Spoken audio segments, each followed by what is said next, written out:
저는 한국에 온 지 올해 이제 21년 됐습니다. 제가 97년 10월 19일에 한국에 와가지고요. 올해까지 이제 21년째 살게 됐는데 그동안 수많은 통일 정책들을 접했죠. 수많은 통일 전문가들을 만났고 수많은 북한 전문가들을 만났습니다. 자칭 북한 전문가를 하는 사람들을 만났는데 얼마 되지 않았습니다. 진짜로 통일 정책이 어떤 정책이냐? 이승만 대통령께서 1953년 8월 10일에 대국민 시국선언을 발표하셨습니다. 53년 7월 27일 한국 전쟁에서 휴전 협정을 체결했죠. 지금 이 휴전 협정을 정전 협정으로 바꾸겠다고 문재인이 지금 뛰어다니고 있죠. 그런데 8월 10일에 이승만 대통령께서 이런 말씀을 하셨습니다. 공산학정 속에 당분간 남아있게 되는 북한의 동포들에게 나는 이렇게 외치는 바입니다. 절대로 절망하지 마시오. 우리는 당신들을 잊지 않을 것이며 포기하지 않을 것입니다. 우리의 잃어버린 이북 오도를 다시 찾고 북한의 불쌍한 동포들을 구출하려는 한국 국민의 근본 목표는 과거와 마찬가지로 장래에도 그대로 남아 있습니다. 이것이야말로 대한민국이 추구했어야 할 통일 정책이었습니다. 그런데 대한민국의 북한 공산 확정 속에 남아있는 북한의 동포들을 기억하고 있는 분들이 계셨습니까? 우리가 너무 풍요에 쩔어가지고 남을 돌아볼 시간이 없었던 것 같습니다.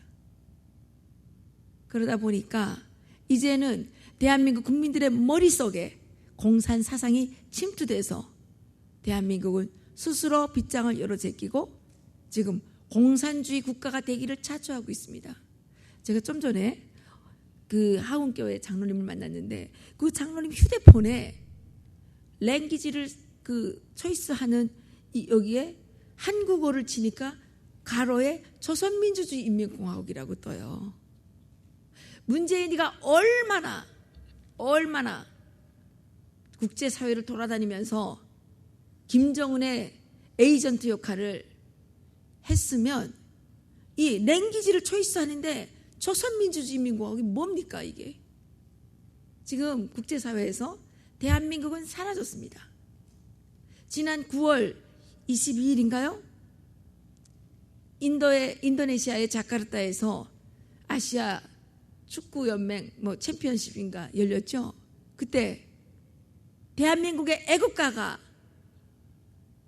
뻔히 있는데도 북한 국가가 올렸다는 거 아닙니까? 여러분, 우리는 지금 대한민국의 많은 국민들은 대깨문이라고 그러더라고요. 대깨문. 대가리가 깨져도 문재인을 찍는다. 그건 제가 지어낸 말이 아니에요. 그건 한국 사람들이 말하는 말이에요. 대깨문. 이 대깨문이 지금 평화의 단금에 흠뻑 젖어 있죠. 그래서 대한민국의 굴지의 대기업 회장들이 평양에 끌려간 거죠. 가고 싶어서 간 게 아니라 끌려가서 그 잘난 냉면 한 그릇 얻어먹다가 뭐라 그랬습니까? 먹구멍으로 냉면이 넘어가냐고. 이런 멸시를 당하고도 아무 말도 못하고 지금 구구구 하고 있는 형편 아닙니까? 인간이 왜 인간입니까? 자존심이 없으면 사람입니까? 이런 상황 속에 오직 평화를 부르짖고 있습니다. 그러면 진정으로 북한은 평화를 원하고 있는지, 그러한 평화는 가능한지, 과연 북한의 김정은은 정말로 변화가 됐을까요? 이제 김정은이가 올해 3월 19일에 인민보안성 포고문을 발표했습니다. 이 포고문의 기본 내용이 이제 비사회주의, 반사회주의를 근절할 때 대한 건데 여기에 이제 적발되면 뭐 처용하겠다라는 것까지 이렇게 이제 돼 있는 포고문입니다. 그래서 이 비사회주의 반사회주의가 뭐냐? 돈주라는 얘기 들어보셨습니까? 모르시죠? 북한은 사회주의 국가이기 때문에 금융이 없는 나라입니다. 재정만 있었죠. 재정만 있는데 북한의 은행에다 돈을 갖다 맡기면 돈을 안 줘요. 내 돈을 맡겼는데 돈을 안 줘요. 그러니까 사람들이 은행에다 돈을 안 맡긴단 말이에요. 그리고 사람들이 유통을 해야 되는데 돈도 유통을 해야 되잖아요. 그런데 이게 이제 옛날에 그런 게 없으니까 우리가 어디에 장사를 갈 때 이 돈을 많이씩 갖고 가야 되는데 돈을 많이씩 갖고 갈 때 이제 배에다 띄고 가고 그다음에 이게 자꾸 또 가서 이게 칼침 맞고 이래요. 그러니까 막 다리에다도 막 감싸고 막 이렇게 이제 돈을 날르는데 갖고 가다가 들키면 그 돈을 먹는다 압수당하는 거예요. 이렇게 이제 됐었는데 지금 이게 그 장사를 좀 하다 보니까 사람들이 이 돈을 유통하는 방법을 찾아낸 거예요. 주로 사채업자죠. 그 많은 사람들이 북한은 사채업이 없는 줄 아는데 북한의 사채업이 얼마나 가혹한지 아십니까? 연 이자가요 360% 이상이에요. 360%. 한국에서 66% 뭐 이러더라고요. 북한은 360% 이상입니다. 그런데 이 개인들이 이제 그 사채놀이를 하던 사람들이 돈이 좀 많으니까 이제 개인 금융을 열은 거예요. 근데 이거는 이제 간부들도 그걸 이용을 해요. 그래서 청진에 있는 사람이 평양에 이제 갈 때 돈이 필요하잖아요. 그러면 여기 있는 돈주가 평양에 있는 돈주한테 전화해요. 야, 내가 아무개 이제 보내면 돈을 얼마 줘라 이렇게 되는 거예요. 그러면 이제 이 사람이 빈몸으로 가는 거예요. 빈몸으로 가니까 죽을 염려도 없고 편안하잖아요. 그죠? 그리고 거기 가서 안정적으로 돈을 받아서 장사를 이제 이렇게 하는 거죠. 그런데 이 금융 네트워크가 만들어지니까 무슨 현상이 일어나느냐? 금융 네트워크를 따라서 정보가 유통이 또 되는 거예요. 북한은 뭐 요즘 한국도 똑같지만 북한은 언론이 없잖아요. 언론이라는 거는 김정은의 홍보 수단일 뿐이지 실제 북한의 어떤 정보들을 알려주는 게 아니잖아요. 그런데 정말 주민들에게 필요한 이 중요한 정보가 금융 네트워크망을 통해서 유통이 되는 거예요. 그러니까 어떻게 돼요?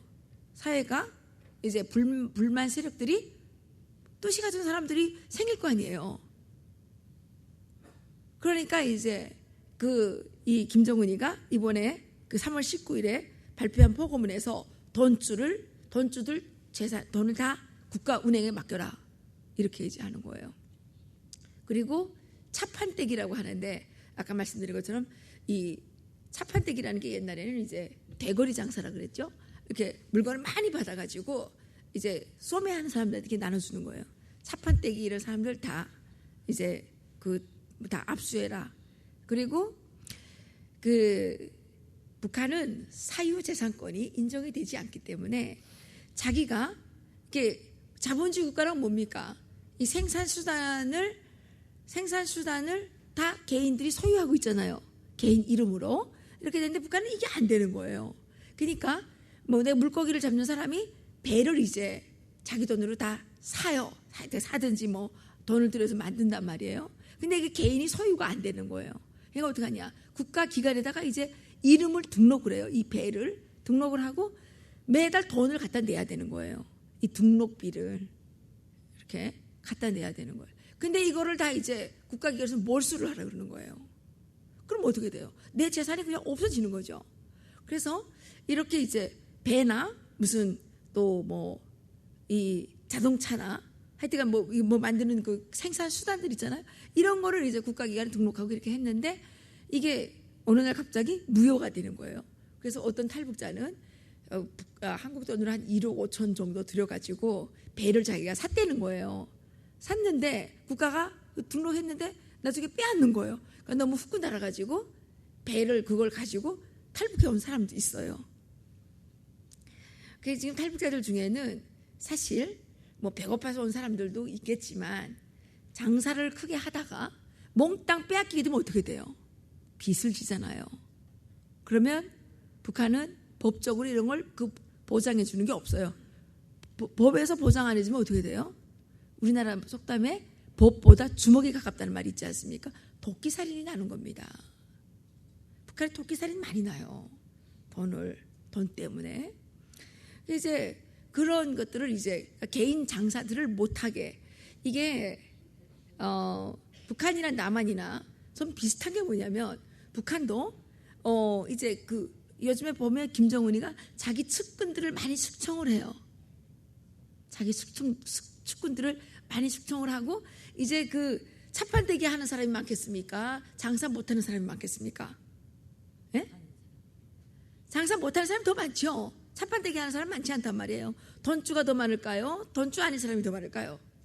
돈주 아닌 사람이 더 많죠. 그러니까 이 돈주들을 잡아서 막 이렇게 하게 되면 그 없는 사람들은 이제 좀 박수를 치겠죠. 남한테 지금 똑같이 하잖아요. 그냥 재벌 때리고 그냥 뭐 좀 있는 사람들 계속 때려가지고 밑에 없는 사람들의 그 환심을 사가지고 이렇게 지금 그 무너뜨리는 거죠.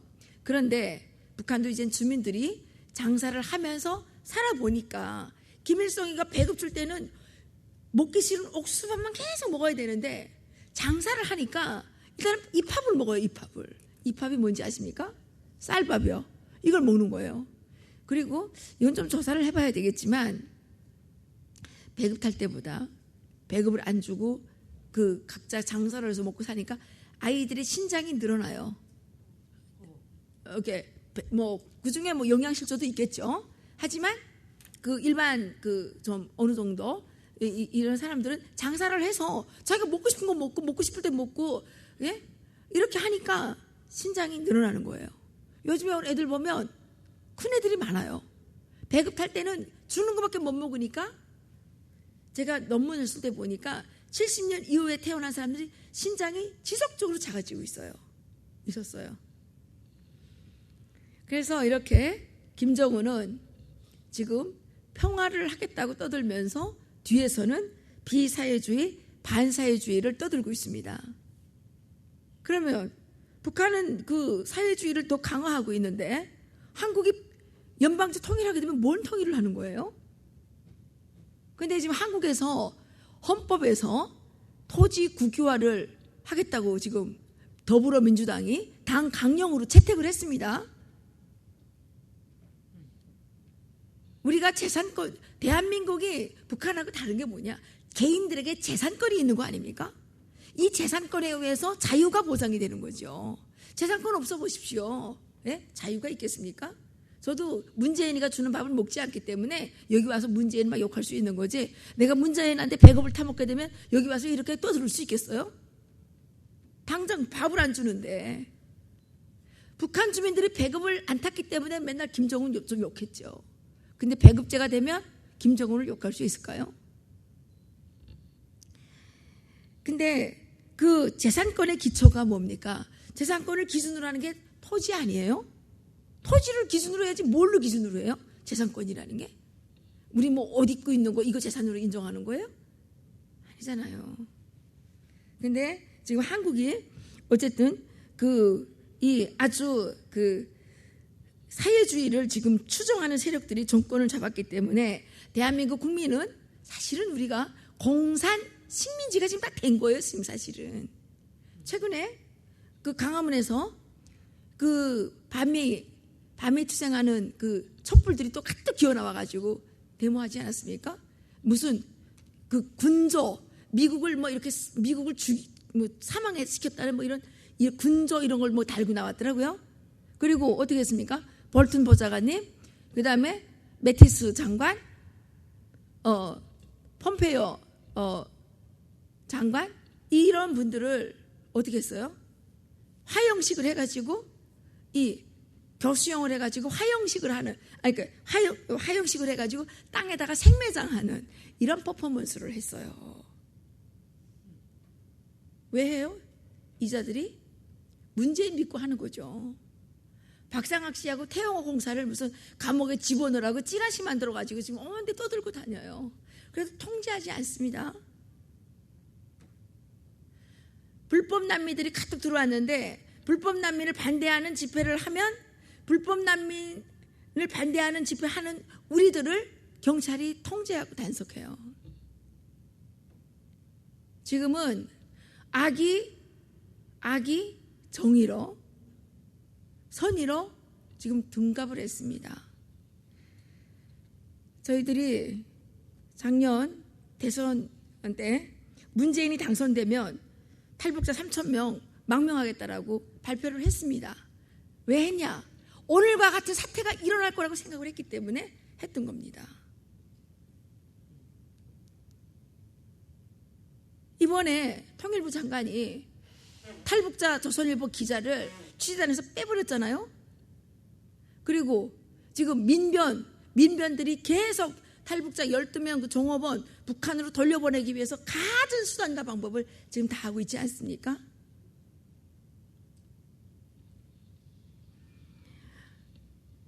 북한에 가서 문재인 대통령이 지난번에 뭘 했어요? 9월 달에 가가지고 9.19 그거 했죠? 9.19 그거 했는데 평양 시민들이 뭐라고 얘기하는지 아십니까? 야, 우리가 핵무기를 개발하기를 너무 잘했구나. 예? 그러니까 남선 대통령이 와서 항복선언을 하는구나. 이렇게 얘기합니다. 항복선언 했죠? 문재인 뭐라 그랬어요? 북한 주민들에게?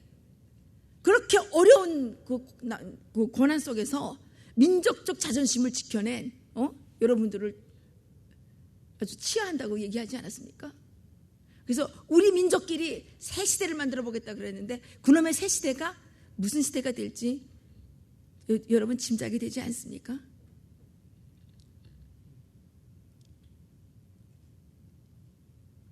핵 포기한다고요? 문재인 거짓말하는 겁니다. 북한 주민들이 뭐라 그러는지 아십니까? 그렇게 포기할 거면 왜 만들었겠냐고. 예? 그게 정답 아니에요?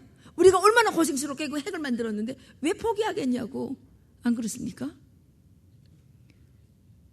지금 김정은의 속심은 이거죠. 자기는 종신직이고, 예, 그거는 임기가 없잖아요. 종신직이에요. 트럼프 대통령은 계약직입니다. 이제 내일 모레 하원 중간 선거 한다면서요. 미국 중간 선거. 예, 어떻게 될지는 모르겠으나 뭐 거기서 뭐 잘 안 되면 트럼프 대통령의 임기가 떨어지는 겁니까? 어떻게 되는 겁니까? 재선이 어려운 겁니까? 어쨌든 김정은이가 이제 그러니까 뭐라 그랬습니까? 비핵화를 하긴 할 텐데 트럼프 대통령 임기 끝날 때 하겠다 그랬잖아요. 그게 하겠다는 겁니까? 돈을 빌려간 놈이 돈을 빌려준 사람한테 가서 내가 너 죽는 날 돈 갚겠다. 그거 갚겠다는 거예요? 안 갚겠다는 거예요? 안 하겠다는 얘기죠. 그래도 지금 비핵화 한다고 대한민국의 대깨문, 제가 아까 얘기했나요? 대깨문은 대가리가 깨져도 문재인을 지지한다는 이 세력들이죠. 이 대깨문들은 지금 평화에 지금 젖어가지고 평화가 좋지 않냐? 뭐라고 말하면 전쟁하자는 거냐? 아니 그래서 이때까지 그 전쟁이 그래서 안 났습니까? 그래서 안 났습니까? 평화해서 안 난 겁니까? 지금 문재인이 그 추진하고 있는 것이 남북 경제 협력입니다. 가장 중요하게는 개성공단 재개한다고 하죠. 예. 그래서 북한에서 경제 특구 25개를 이렇게 해놨어요. 리버티 코리아 포스트라고 하는 인터넷 매체가 있는데 이게 제가 운영하는 매체입니다. 여기 들어가서 기사들을 찾아보시면 그 경제 특구 지역들이 쭉 나와 있어요. 근데 이 경제 특구를 운영하기 위해서 김정은이가 무슨 짓거리를 하고 있느냐? 여기 이제 아파트들을 지었어요. 앞으로 이 경제 특구에 투입이 될 노동력들은 죄수들입니다. 그리고 간부들 중에 이제 잘못하게 되면 그 무보수 노동이라는 걸 시키는 게 있어요. 무보수 노동이라는 건 말 그대로 보수 없이 가서 일을 노예 노동을 당해야 되는 거예요. 이 25개 경제 특구에다가 이 죄수들을 다 밀어넣어 가지고 일을 시키겠다는 거예요.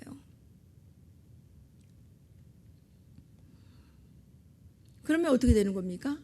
거기서 나오는 모든 인컴은 다 김정은이가 가져가는 거죠. 그렇지 않겠어요? 김정은이가 가져가고 북한 주민들에게는 안 주는 거예요. 안 주는 거예요. 근데 이런 경제 협력 해야 되는 겁니까? 이건 북한 주민들을 노예로 부려먹는, 북한 주민들을 노예로 부려먹는데 대한민국의 기업과 정치인들이 동조를 하는 겁니다. 이런 죄악이 세상에 어디에 있을까요? 저는 정말 우리가 목숨 걸고 경제협력 반대해야 된다고 생각합니다. 여러분들께서 미국에 살고 계시잖아요. 미국 정부에 강력하게 요구해 주십시오. 경제협력하려고 하는 기업과 개인은 무조건 세컨더리 보이콧을 적용해가지고 그런 기업은 망하게 해야 됩니다. 그렇지 않습니까? 그런 기업은 존재할 필요가 없는 겁니다. 정의롭지 못한 기업이 존재해야 됩니까? 저는 그런 기업은 필요 없다고 생각합니다. 자기의 개인의 이익을 위해서 북한 주민들이 노예로 부림받는데 동조하는 세력은 기업이 망해야죠. 이 경제 특구가 이게 또 되면 이게 개성공단 했었죠. 이게 어떤 역할을 했느냐? 개성공단에 사람들을 모아놓으니까 이게 통제가 되는 거예요. 통제가. 배급을 못 주면 가장 먼저 일어나는 게 통제가 안 되는 거예요. 대한민국에 지금 32,000명의 탈북자들이 와 계시는데 이 사람들이 대한민국에 올 수 있었던 가장 중요한 이유 중에 하나가 북한의 배급제가 마비됐기 때문에 일말의 자유가 주어졌기 때문에 온 겁니다. 옛날에 배급제 할 때요, 통행증 없으면 못 다녀요. 통행증 없이 가다 잡히면 징역 가야 돼요. 제가 11살 때 외할머니 집에 가려고 역전에 나가서 차표 사러 나갔는데 부모가 없다고 차표를 안 팔아주고 나를 감옥에 집어넣어가지고 제가 한 달 동안이나 감옥에 갔다 왔다니까요. 11살짜리 무슨 죄가 있어요. 차표 사러 갔는데. 그게 북한이었어요. 어른들은, 저는 그때 한 달 간 거는 어린이니까 아버지가 데리러 와서 이제 한 달만 나왔지만 어른들은요 6개월 이상 강제노동을 가야 되는 거예요. 6개월 이상. 그리고 심하면 몇 년 징역 가야 되는 거예요. 그게 북한의 통행 질서였어요. 통행 질서. 근데 배급 못 주니까 사람들이 막 너무 많이 다니는 거예요. 그러다 통제할 수가 없어요. 막 증명서 없어도 사람들이 막 물어보면 어디가? 그러면 쌀 타러 가요. 그리고 배급자를 막 쌀자를 막 쳐들어 보이는 거예요. 그 다 잡아갈 수가 없잖아요. 법이라는 거는 지킬만 해야 지키는 거지 아무도 지킬 수 없는 상황이 되면 그거는 무력화가 되는 겁니다. 그게 북한의 그 법이 무력화가 됐기 때문에 약간의 이동이 자유로워진 거죠. 그래서 탈북자들이 3만 2천 명이나 탈북해 온 겁니다. 그럼 여러분 배급을 줘야 되겠습니까? 저는요 정말 자기 스스로 밥 벌어먹는 게 가장 좋은 거라고 생각해요. 근데 지금 대한민국의 청년들이 이게 미친 거예요. 자기 운명을 지금 문재인한테 맡기고 뭐 다 살려달라 그래요. 그러니까 또 문재인도 미친 게 지가 뭔데 국민들의 전생애를 책임지겠다. 이런 어마무시한 거짓말이 어디 있어요. 지 운명도 제대로 못 책임지면서 누구 운명을 책임진단 말이에요. 예? 대한민국 청년들의 머릿속이 썩은 거예요. 왜 문재인한테 자기 운명을 갖다 맡겨놓고 해달라 그래요. 자기가 열심히 일해서 일한 것만큼 자기가 누리면 되는 거죠. 놀고 싶으면 놀고.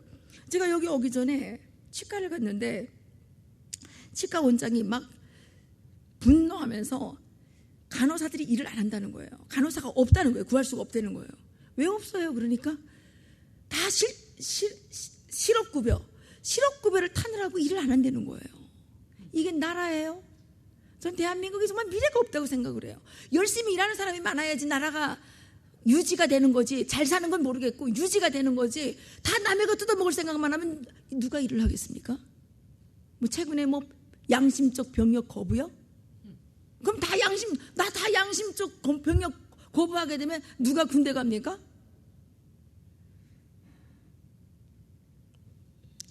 지금 북한은 원산 갈마지구에 관광단지를 대대적으로 건설하고 있어요.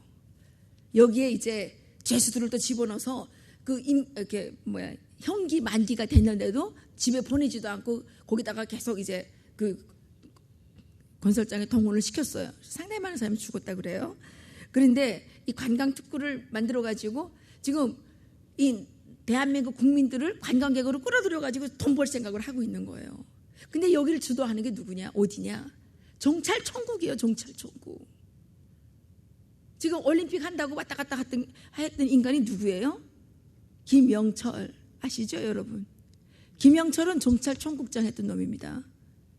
지금 통일전선사업부 부장이죠. 통전부 부장이 됐죠. 근데 그자가 천안함 폭침 사건을 일으켰죠. 목함질의 사건을 일으켰죠. 그런데 대한민국에서 그런 자를 워커힐 호텔을 통째로 비워가지고 거기를 디렸던 거 아닙니까? 저는 SK 워커힐 SK가 하는 거라면서요. 그 워커힐 불매운동 해야 됩니다. 미국에 계시는 분들 절대로 워커힐 가면 안 됩니다.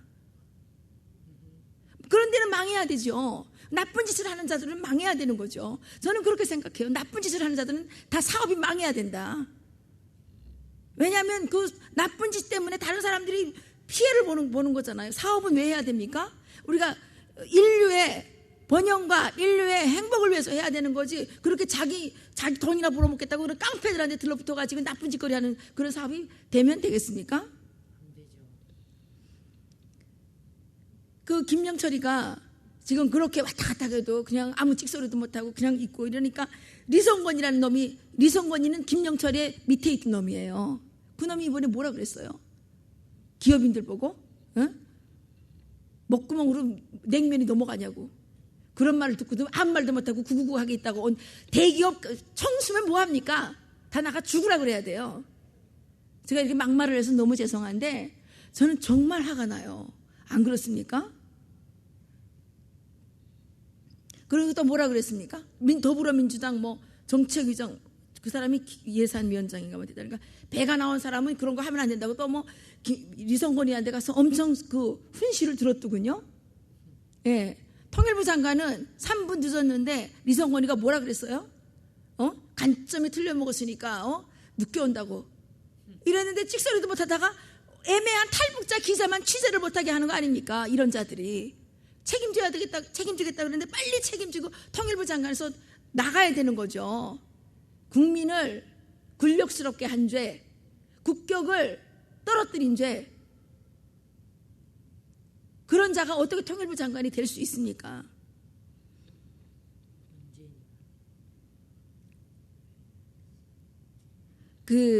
사실 저희가 7월 말경에 문재인이 평양 간다는 얘기를 들었어요.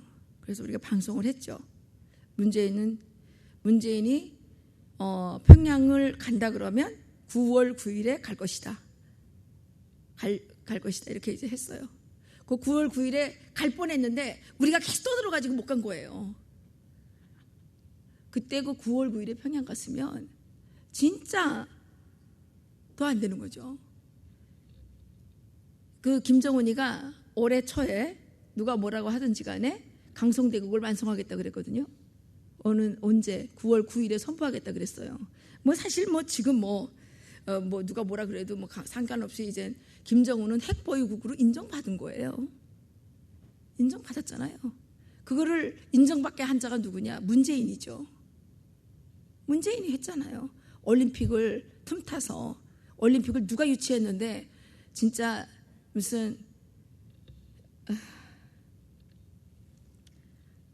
대한민국이 힘들게 준비한 올림픽을 그런 나라 팔아먹는 데나 사용한 지금 문재인입니다. 그런데 이제 그때 폼페이오 장관이 8월 말에 평양 가고 그때 시진핑도 평양 간다고 9월 9일에 행사에 간다고 그랬고 이렇게 됐으면 그게 문재인 평양 가고 그랬으면 국제사회가 그냥 김정은을 인정해 주는 거였었어요. 근데 폼페이오 장관이 그 방북을 캔슬됨으로써 어떻게 됐습니까? 문재인이가 9월 9일에 못 가. 원래 물어봤어요. 그때 9월 9일에 오라고 북한에서 그렇게 요구했죠. 근데 물어보니까 미국에서 못 가게 해가지고 못 갔다고 알고 있어요. 그래서 9월 18일에 간 거죠.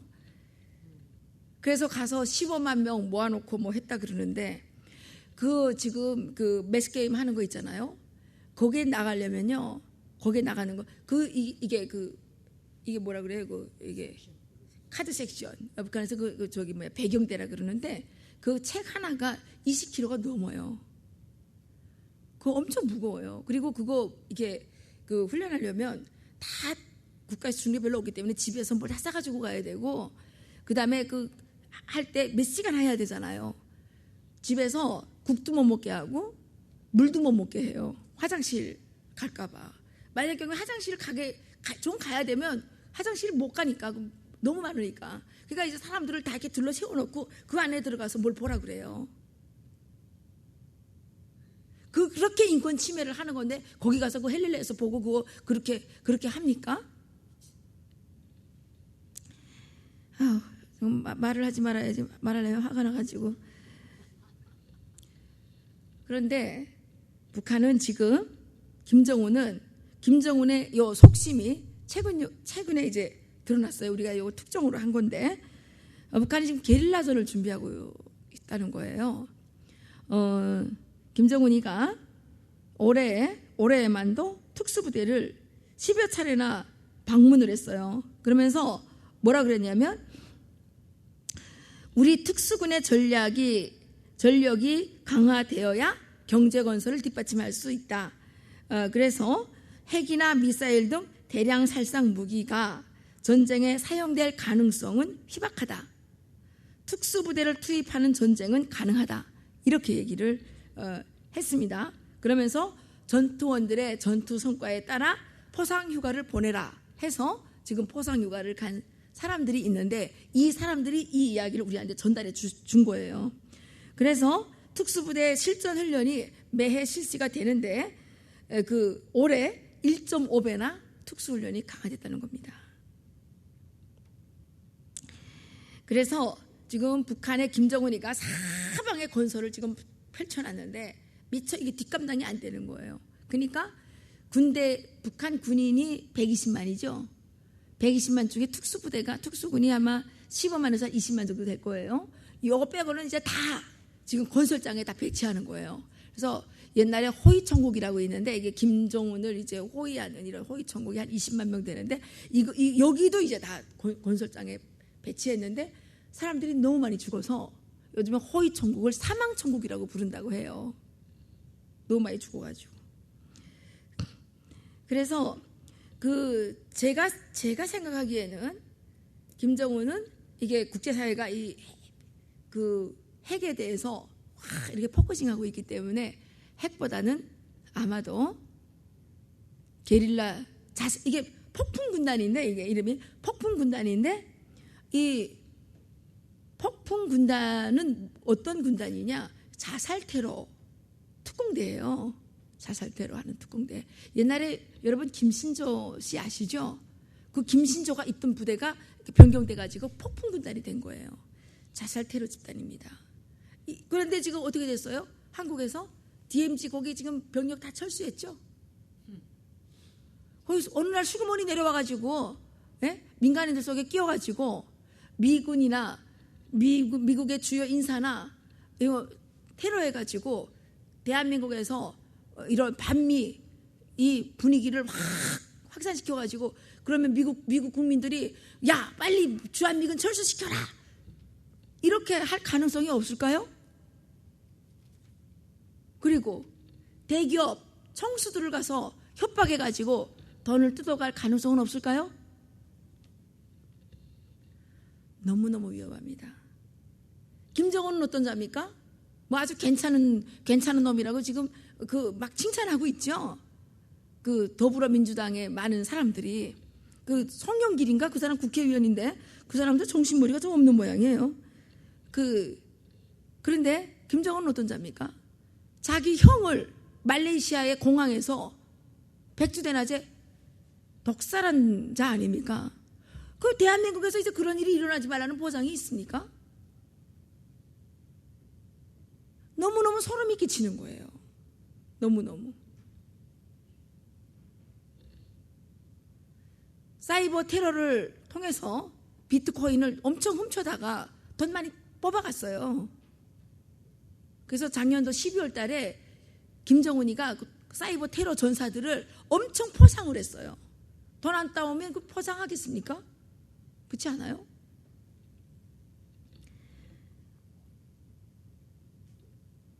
그리고 저희들이 금요일 날 보도했는데 항병서 씨, 김정은의 2인자 항병서 씨가 지금 이번에 10월 달에 숙청이 됐다고 해요. 그 군수 이분이 이 항병서 씨가 이 무기 만드는 군수공업 담당이었거든요. 근데 김정은이한테 엄청 야단을 많이 맞았대요. 그래서 가족과 함께 숙청이 됐다는 정보입니다. 구체적인 내용은 리버티 코리아 포스트를 참고해 보시면 좋겠어요. 그리고 북한 많은 주민들이 배급제를 원하지 않아요. 장마당에서 살기를 원해요. 장마당에서 장사해 먹기를 원해요. 다 필요 없다. 우리는 그냥 장마당에서 장사만 하게 했으면 좋겠다. 이렇게 얘기하고 있습니다. 그리고 장마당의 장사가 이렇게 되면서 많은 사람들이 김정은을 아예 사람으로 안 보는 사람들도 많아요. 북한에도 야구 조그만 새끼 뭐하지? 막 이렇게 이제 비난하고 옛날에는 많이 잡아갔는데 지금은 잡아가지도 않는데 요즘은 말을 잘못하면 또 정치범으로 잡아간다고 합니다. 감시가 엄청 심해졌다는 얘기예요. 그러면 왜 그렇게 됐냐? 어디에선가 김정은에게 돈이 조달이 됐고 그 돈에 의해서 지금 그 간부들이 이제 돈을 받아 먹고 있다는 얘기예요. 아까 여기서 나오잖아요. 뭘 어떻게 된 건지 통제하는 데서 통제도 안 하고 막 아까 떠드는 거 보셨죠? 예, 이게 다 모든 게 다 엮이잖아요. 살다 보면. 예, 그런데 지금 통제가 엄청 심해졌고 평양에서도 그렇고 몇 군데서 정치범으로 지금 많이 잡혀갔다는 이야기입니다. 그리고 또 김정은에 대한 암살 시도가 여러 건 있었습니다. 사실은 여러 건 있었는데 김정은이가 그래서 평양에서 마음대로 다니지 못했어요. 마음대로 다니지 못했는데 지금 시진핑이가 4번 만났나요? 3번인가 만나주고 또 트럼프 대통령이 또 한 번 만나주고 이래가지고 이제 미신이 부쩍 올라갔어요. 또 11월 달에 푸틴 만나러 간다 그러대요. 그래서 김정은이 바라는 거는 지금 대북 제재 해체입니다. 해제. 정전선언을 왜 그렇게 떠들으느냐? 정전선언을 통해서 대북 제재를 해체하기 위해서였죠. 그리고 그 대북 제재를 해체해주고 싶은 사람이 바로 문재인이에요. 문재인. 얼마나 문재인이 북한의 대변인 역할을 확실하게 했으면 외국에서 인도네시아에서 열리는 우리나라 축구 선수들이 가서 하는데 거기 북한 국가가 올린다는 게 말이 됩니까? 아까 제가 말씀드렸지만 한국어를 치면 조선민주주의인민공화국이 나오는 게 말이 됩니까? 이제 다른 나라 사람들은 그러면 한국어를 치면 조선민주주의인민공화국이 나오니까 이게 한국이 조선민주주의인민공화국인 줄 알 거 아니에요. 이게 뭐예요, 이게? 너무 안타깝습니다. 너무 안타깝습니다. 지금 제가 최근에 러시아에서 선교하시는 목사님을 만났는데 탈북자들을 데리고 있는데 한국 정부가 받아주지를 않는데요. 유엔에서 난민 자격을 다 받았는데 한국 정부가 받아주지 않기 때문에 한국에 들어갈 수가 없다는 겁니다. 받아주겠습니까? 지금 와 있는 탈북자들도 지금 북한으로 보내고 싶은데 그러면서 문재인 정권, 이건 이제 확실한지 모르겠는데 문재인 정권에서 지금 어떤 탈북자 단체를 통해서 북한으로 여행 가는 탈북자들을 모집을 한다는 거예요.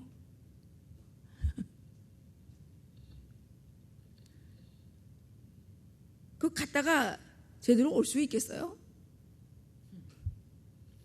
어떻게 하나 이런 방법을 통해서 지금 남북한 간에 이 긴장 상태를 이제 무너뜨려 가지고 대한민국을 어디론가 끌고 가려고 하는데 저는 이게 너무 위험하다고 생각합니다.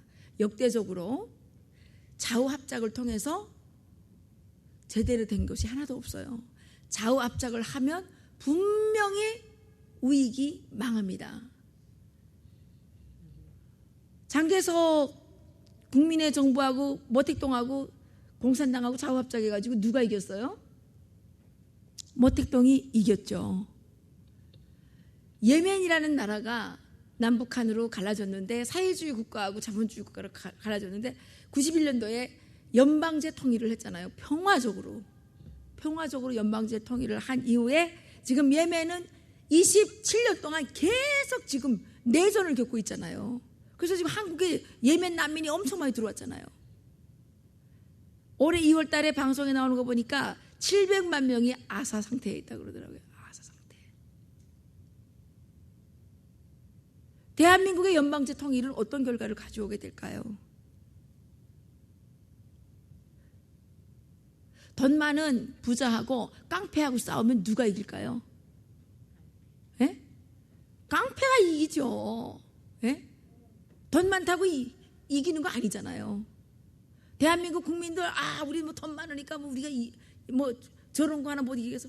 저런 거 하나 못 이기죠. 정신머리들이 없어요. 저는 이러한 결과가 만들어진 원인이 어디 있느냐? 이건 우리가 철저하게 회개하고 정말 반성해야 된다고 생각합니다. 이승만 대통령께서 뭐라고 하셨습니까? 공산 학정 속에 당분간 남아있게 되는 북한의 동포들에게 절대로 절망하지 마시고 포기하지 않겠습니다, 이렇게 얘기하셨는데, 그동안 자유진영에서는 통일 얘기를 하지를 않았어요. 통일 얘기는 주로 누가 해야 되냐? 좌파 세력들이 한 거죠. 그래서 뭐 북한 바로 알게 한다 그러면서 북한에 대한 환상을 불어넣어주고, 그 사람들이 원하는 통일은 뭡니까? 대한민국을 좌파 국가를 만들어서 공산화하는 거였어요. 그래서 지금 대한민국이 공산화된 겁니다. 누구 때문에 됐느냐? 우리 때문에 된 거죠. 2010년이었나요? KBS에서 통일 대토론회를 하는데 통일 전문가가 나와서 뭐라 그러냐면, 북한에 지하 자원이 수천조 원어치가 있는데 통일이 되면 이게 다 우리 거가 되니까 빨리 통일이 해야 된다는 거예요. 그리고 지하 자원 팔아먹어 가지고 대한민국이 돈을 많이 벌 수 있다 그러더라고요. 그리고 북한의 그 노동력은 싸구려 노동력이기 때문에 통일되면 북한 노동력을 우리가 싸구려 노동력을 부려먹어서 돈을 많이 벌 수 있다고 이렇게 나와서 얘기를 했어요. 여러분, 북한 사람들 입장에서 여러분 그 얘기 들어보십시오. 어떻게 들려요? 야, 저 남수성 것들은 우리를 침략하려고 그러는구나. 이렇게 안 들리겠어요? 우리는 더 많은 이익을 추구하기 위해서 통일을 해야 되는 게 아니라 공산 학정 속에서 고통당하고 있는 그 지역 속에서 죽어가고 있는 그 사람들을 구해내기 위해서 북한의 자유민주주의 시장경제 체제를 세우기 위해서 싸웠어야 되고 노력을 했어야 되는 거였죠. 근데 지금 나오는 대통령마다 뭐라 그럽니까? 통일 비용이 많이 들으니까 뭐 어쩌고 저쩌고 뭐 통일 편익이 어쩌고 저쩌고. 이게 잘못된 거죠. 근데 대한민국이 어떻게 했습니까? 대한민국을 건국하신, 대한민국을 자유민주주의 시장경제체제로 건국하신 이승만 대통령을 능력했죠. 짓밟아버렸죠. 그러니까 뭡니까? 70년 동안이나 이 체제에서 살았는데 요즘에 뭐라 그래요? 문재인이? 무슨 내년 3월 달에 3월 1일이 뭐 건국절 100년이라고 이제 떠들다가 요즘에 쑥 들어갔어요. 그거 왜 들어갔는지 아세요? 1919년으로 하게 되면 북한하고 안 맞는 거예요. 북한의 김일성이가 혁명투쟁에 나선 거는 1926년 10월 17일 타도 제국주의 동맹 TOD를 결성하실 때부터 혁명투쟁에 나섰다 그랬는데 김일성이 19년도면 7살이잖아요. 그러면 안 맞는 거죠. 그냥 북한하고 같이 한다 그랬다가 이제 쭉 찌그러들으니까 뭐라 그랬어요? 이제는 뭐 개천절을 건국절로 만든대요. 아니 개천절이 건국절이 되겠습니까? 왜 이렇게 이자들이 건국을 가지고 이렇게 시끄럽게 노느냐? 바로 자유민주주의 시장경제 체제를 인정하고 싶지 않기 때문에 대한민국을 사회주의 체제를 만들기 위해서, 공산체제를 만들기 위해서 이렇게 하는 겁니다. 70년이나 살았는데 지금도 건국절도 모르는 이 나라가 이게 제대로 된 나라입니까? 이게 머리에 이게 아메바도 이제 70년이나 살았으면 알겠어요. 근데 거기에 추종하는 사람들이 너무 많다는 거예요. 그리고 맨날 지지율 떠들어요. 지지율이 뭡니까? 지지율이 밥 먹여줍니까? 북한에서 300만 명 굶어 죽을 때 김정일 지지율 얼마였습니까? 100%였어요. 100%. 그럼 지지율이 높으면 위대한 지도자입니까? 히틀러가 아우슈비츠에서 홀로코스트 그 만행을 저지를 때 히틀러 지지율 얼마였어요?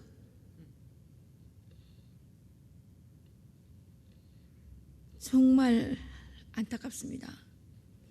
햇볕 정책은요, 이미 실패한 정책이라는 게 드러난 겁니다.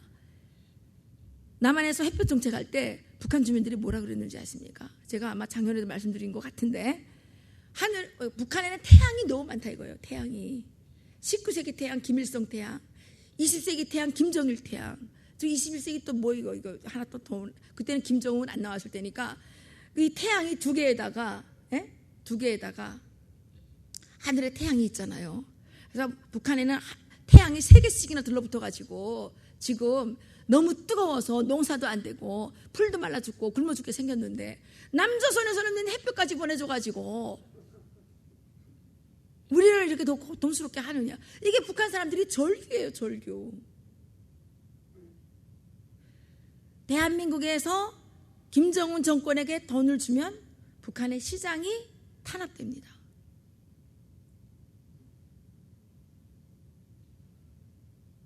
대한민국이 대북 제재를 강화하면 강화할수록 북한 주민들의 민간의 힘이 세지는 거예요. 그래도 뭐 어떤 데 가면 야, 북한 사람들 이렇게 굶어 죽는데 왜 아무것도 못해? 할 수가 없으니까 못하는 거죠. 할 수가 없으니까. 힘이 없으니까. 대한민국 국민은 그 좋은 헌법도 갖고 있고 그 자유도 많은데 왜 문재인 저렇게 하는데 아무것도 못하고 깜짝 못하고 있어요? 공권력을 빼앗기면 노예로 살 수밖에 없는 거예요.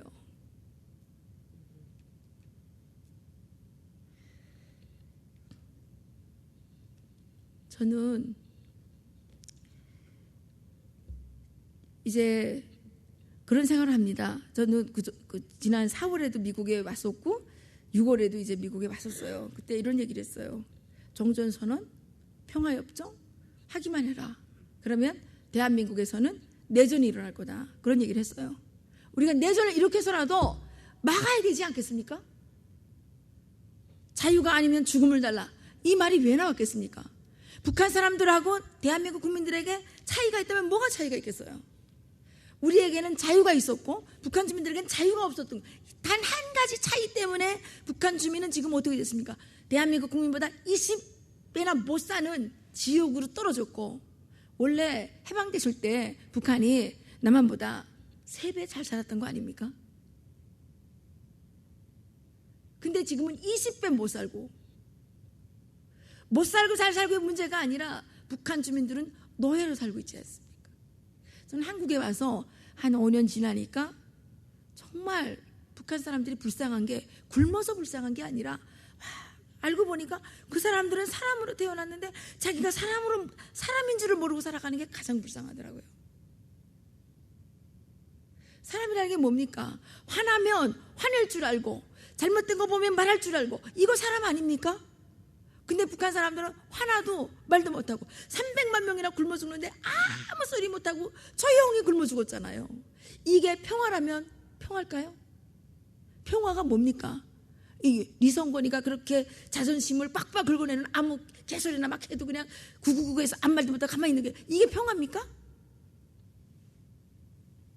깡패에게 굴종해서 깡패가 시키는 대로 노예처럼 살아가는 게 평화냐고요. 저는 21세기 세계 선진국 대열에 당당하게 들어선 대한민국이 정말 이제 국격도 무너지고 국가의 정체성은 사라지고 대한민국 국민의 자존심은 밑바닥까지 내려가서 짓밟히고 있는데 아무것도 못하고 있는 이 현실이 너무나도 안타깝습니다. 저는 가끔은 목사님들한테도 정말 목사님들한테 섭섭해요. 저희들이 교회 다닐 때 계속 강하고 담대하라, 두려워하지 말라, 이 설교를 많이 들었는데 지금 에스더 기도운동이라는 이 기독교 선교단체가 가짜뉴스 공장으로 몰려가지고 지금 탄압을 당하고 있는데 왜 말 못해요? 강하고 담대하게 말해야 되는 거 아닙니까? 말 못해요. 목사님들이 왜 평양에 쫓아가요? 오라 그러면 갑니까?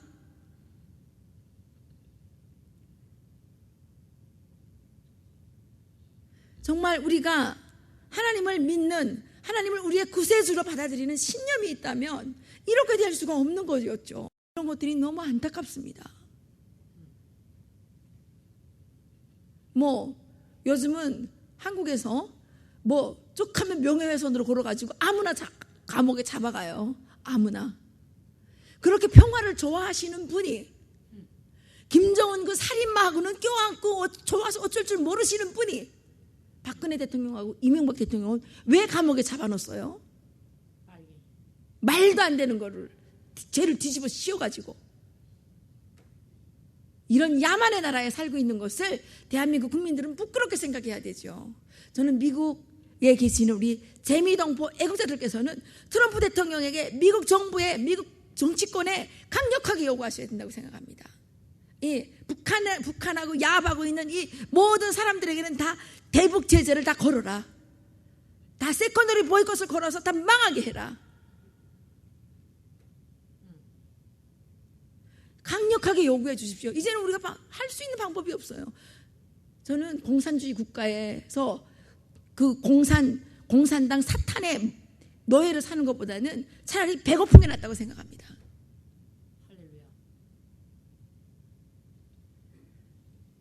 저희들이 지금 참으로 어렵게 싸우고 있습니다.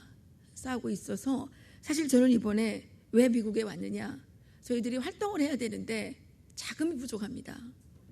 그래서 한국에서는 다 무서워가지고 통장 계속 계좌 추적해가지고 사람들이 돈을 못 내요.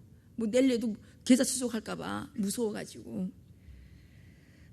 그래서 저희들이 일은 해야 되겠고, 가끔은 저도 인간인지라 하나님 도망가고 싶어요, 이런 생각이 들어요.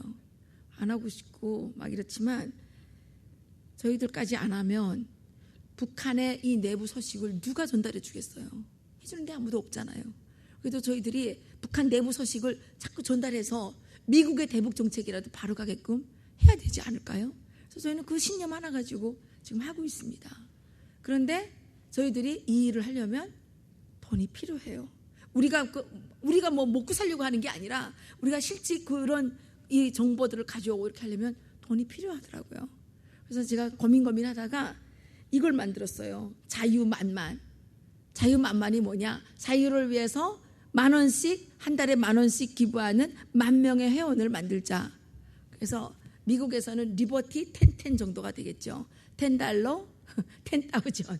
예. 그래서 그 십시일반으로 모아주시는 그 후원금으로 저희들이 기어코 북한의 저 공산 왕조를 몰아내지 않으면 대한민국도 안전하지 않다는 것을 이번 기회에 확실하게 깨달았습니다.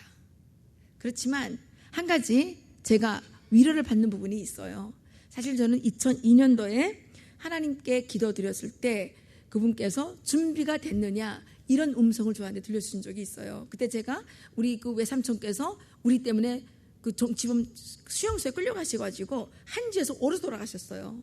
그분은 6.25 전쟁 때 그 소대장이 이거를 달고 낙동강 전선까지 왔던 인민군 장교였습니다. 그런데 평생을 군인으로 봉사하신 그분을 김정일은 우리가 탈북하는 걸 그분이 모르셨어요. 근데 우리가 탈북했다고 그분을 정치범 수용소에 끌어다가 한지에서 얼어서 돌아가시게 했단 말이에요. 제가 그 소식을 받고 너무 가슴이 아파서 교회 가서 기도하면서 하나님 살아계시다는데 어떻게 이러실 수 있습니까? 하나님 전지전능하신 분이신데 아니 나도 알고 있는 북한의 소식을 하나님 모르십니까? 그 사람들이 아무 죄도 없이 굶어 죽고 얼어 죽고 맞아 죽는데 나 같은 냉혈 인간도 그 사람 불쌍한데 하나님 국민하신 분이 어떻게 이렇게 침묵하실 수 있습니까? 제가 막 하나님께 한번 대들은 적이 있어요. 그때 그분이 저에게 준비가 됐느냐 이런 말씀을 주셨는데 그 이후에 저는 살아가는 동안에 늘 북한 문제가 해결되지 않는 것은 내가 제대로 살지 못했기 때문에 안 됐다고 생각을 했습니다. 그런데 제가 아무리 노력해도 준비가 안 되더라고요. 근데 최근에 북한에서 들려오는 소식들을 보게 되면 우리 하나님께서 일하고 계시다 이렇게 생각을 합니다. 그리고 또 한 가지는 탄핵이 터져서 우리가 참으로 위기에 빠졌고 너무나도 고통스러운 시간을 보내고 있지만 지금 대한민국의 자유, 애국 국민들이 일어나고 있습니다. 언론이 지금 다 장악됐죠. MBC 시청률 얼마인지 아십니까? 1% 조금 넘어요. 그거는요 그냥 켜놓는 게 이게 왜 그냥 켜놓고 있는 사람들 있잖아요. 뭐 식당 뭐 이런데 그걸 때문에 1%래요. KBS도 똑같아요. 지금 대부분의 사람들은 TV를 안 봅니다. 뭘 보느냐? 유튜브만 봅니다. 근데 이 유튜브도 지금 탄압하고 있잖아요. 우리도 보니까 아니 구독자 수가 올라가면 조금 이따 보면 막 쭉 없어지는 거예요. 그리고 막 이 클릭 못하게 막 이렇게 무슨 조작을 좀 하는 것 같아요. 그리고 더불어민주당이 구글 코리아를 찾아가가지고 어떻게 했어요? 막 뭐 100몇 개를 다 지워버리라고 막 협박을 했잖아요. 그리고 유튜브를 이제 제대로 못하게 하는 법안을 발의한다는 거 아닙니까?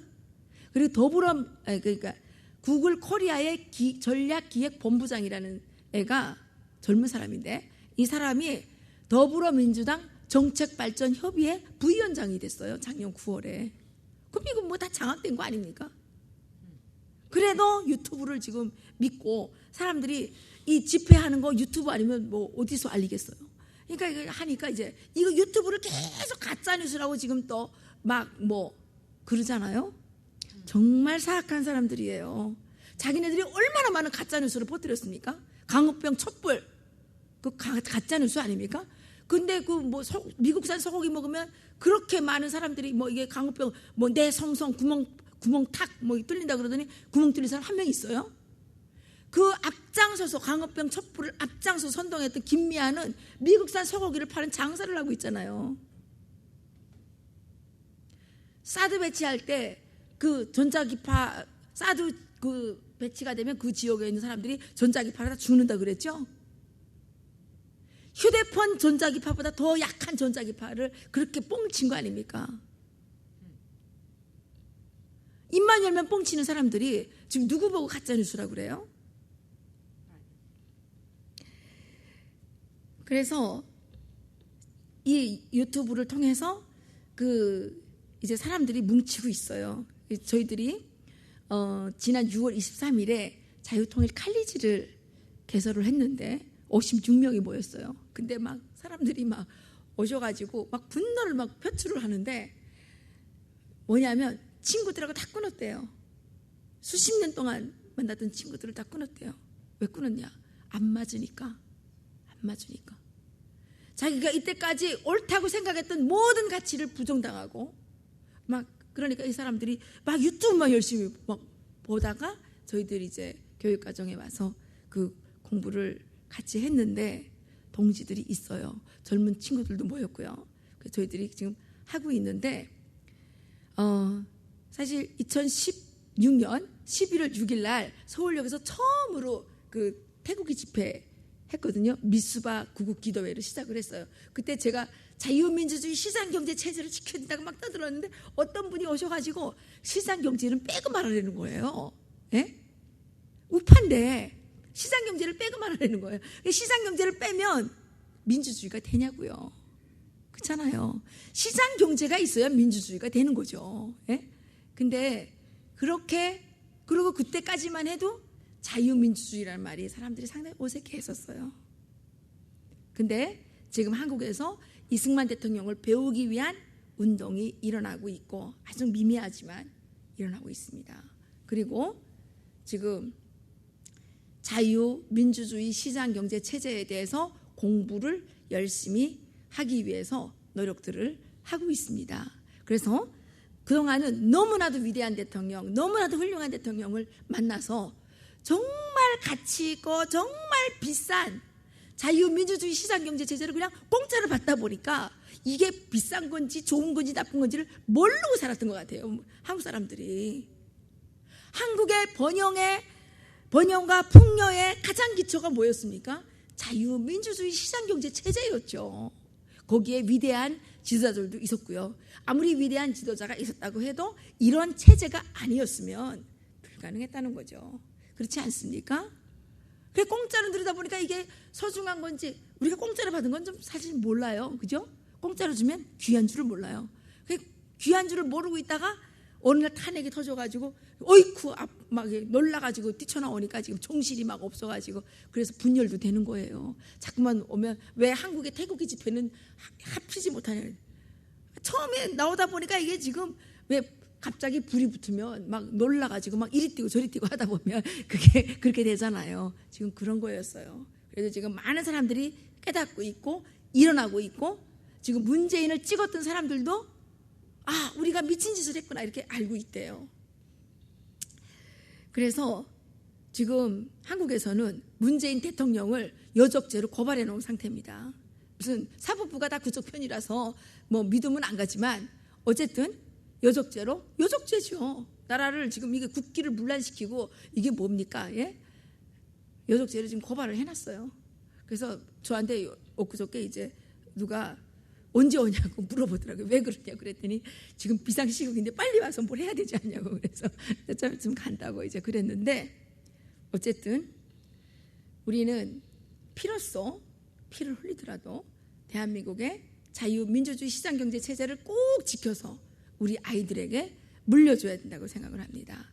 그래서 이 위기가 기회라고 이 기회를 통해서 우리가 이제는 옛날에는 이승만 대통령 혼자서 그 몇 명 안 되는 사람들이 싸웠지만 지금은 대한민국 국민이 각성해서 이 위대한 우리 대한민국의 자유민주주의 시장경제 체제를 지키게 될 거라고 저는 확신을 합니다.